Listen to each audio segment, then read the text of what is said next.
It's the final day of the Magnus Carlsen Invitational tournament, and we need to concentrate on the two finalists, Anish Giri and Nepomniachtchi. The first day, the first set was drawn. All 4 games drawn. So it all depends on this second set. Now, game 1 was quite interesting, but it burnt out quite quickly to a draw. I'm going to show you game 2. So here we go. Anish Giri with the white pieces. Now this is a really good game. So don't forget to like, comment, share and subscribe. If you're not a subscriber, do help us get to 100k subs. I'd really appreciate it. And check out the great content on the channel as well. Giri with the white pieces here. And it's a so-called Taimanov Sicilian played by Nepo. Well, I've always thought this is a very sound way for black to play because, you know, you do bring out a piece and the knight, well, threatens to exchange. I don't know if it's a threat, but there's a possibility to exchange there. And so that, to a certain extent, restricts white's development. Knight c3. Queen c7, so a little bit mysterious, bringing the queen out early, but the queen actually claims this diagonal and also can look pretty good on the c-file as well. And so often in the Taimanov variation, actually black ends up casting on the queen side, interestingly. So that's another point of playing queen c7 quite early. Bishop e3. Sensible development from Giri. And now a6. At some moment, knight b5 will be a threat there. So a6, of course, makes sense. Typical Sicilian move. And very often black will advance with pawn to b5 as well. g4.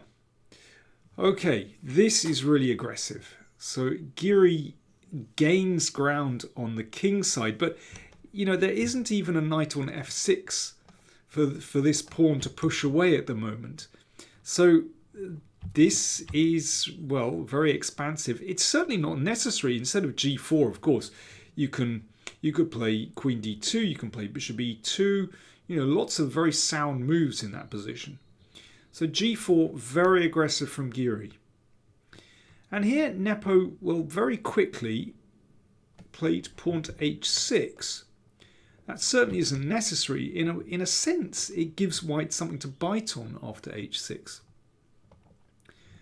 b5 is a pretty normal move here. Just expanding on the queen side and preparing bishop b7. But no, h6.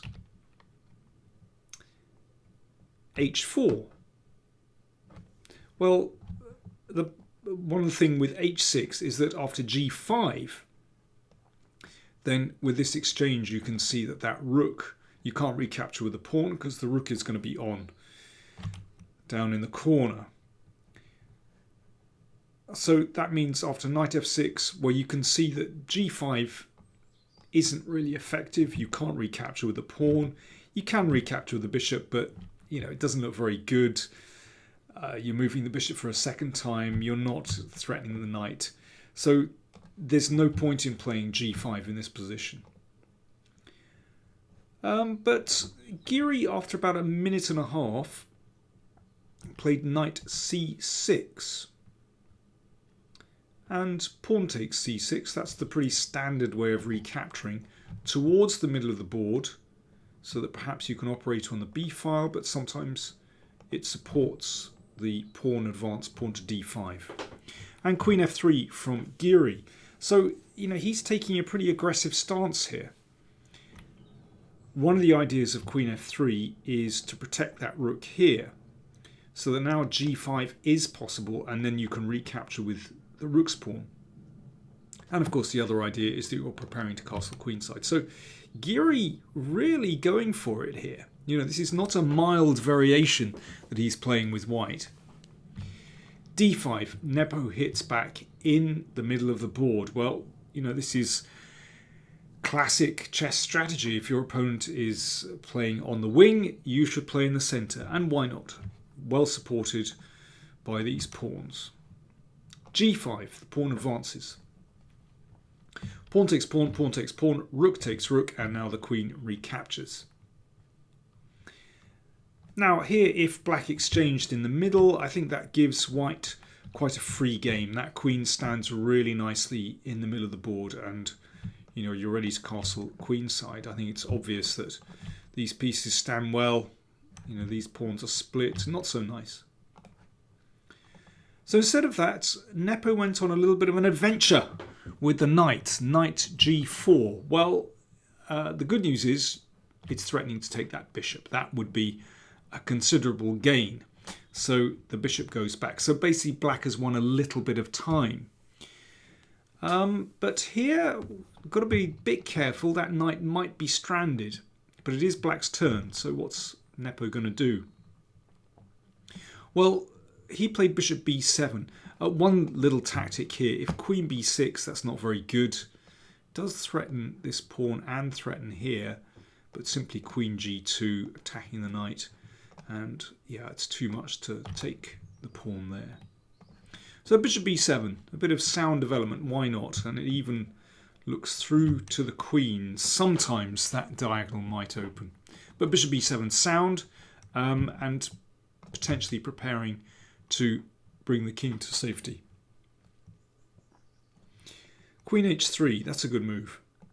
I mean, at first I was thinking here, maybe we can drive this knight away like this.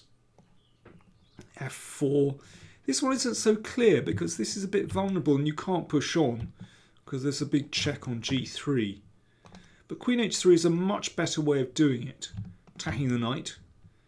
Knight comes back. And f4 is still a bit too risky.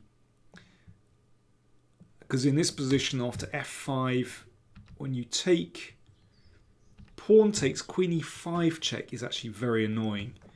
Followed by potentially knight f4. So Giri, well, he understands.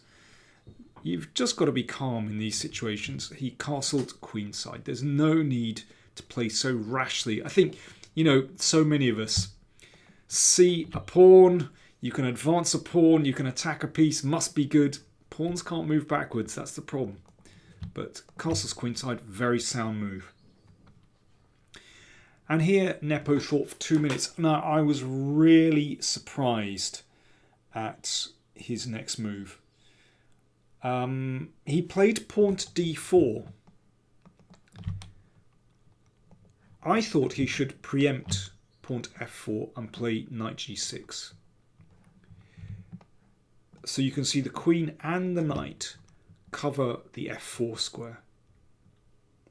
And there is potential for playing bishop d6 to just emphasize the control over that square.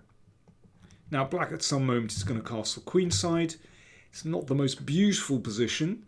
There's a big gap here between these pawns on b6. But still, I think that's playable for black.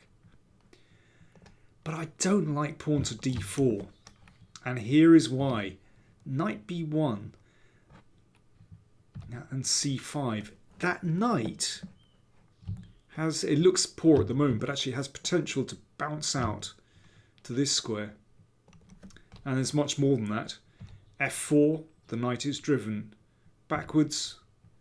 And now this move basically just undermines black's entire position.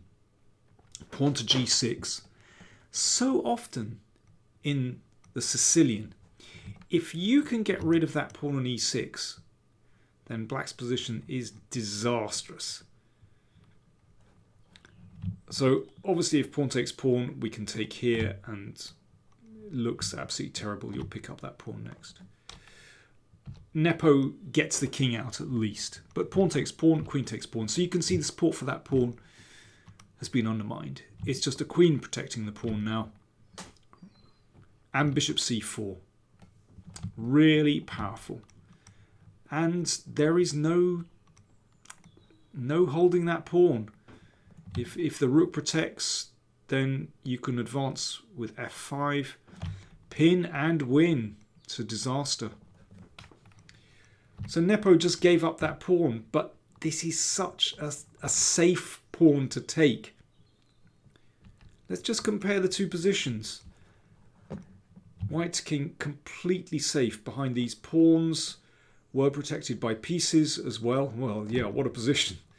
Black's king, well, those pawns creates holes in the position here, and on this diagonal as well.